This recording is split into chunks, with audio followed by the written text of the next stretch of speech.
di casa, quindi sempre e comunque io voglio a te.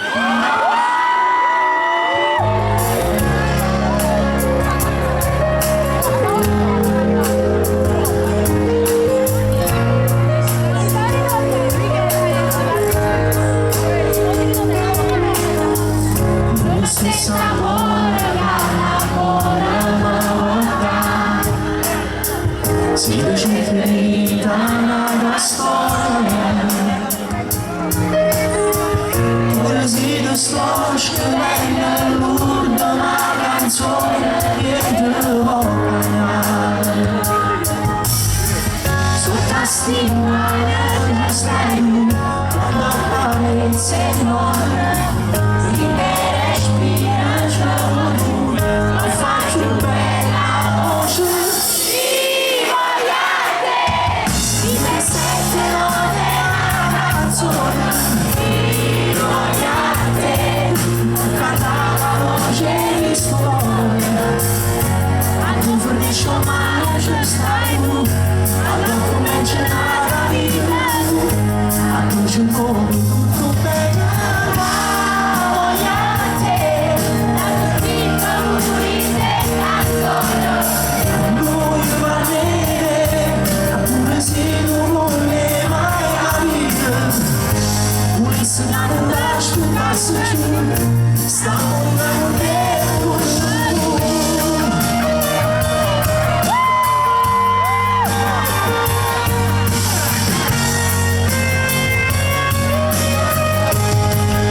io mi sono innamorato di più, ma già stimato tutto per voglio a te.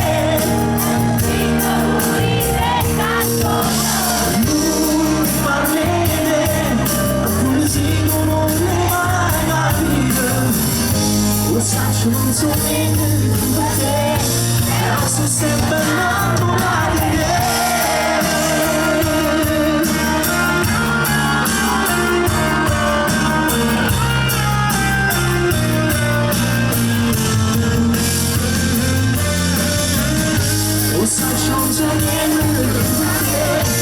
Però sono sempre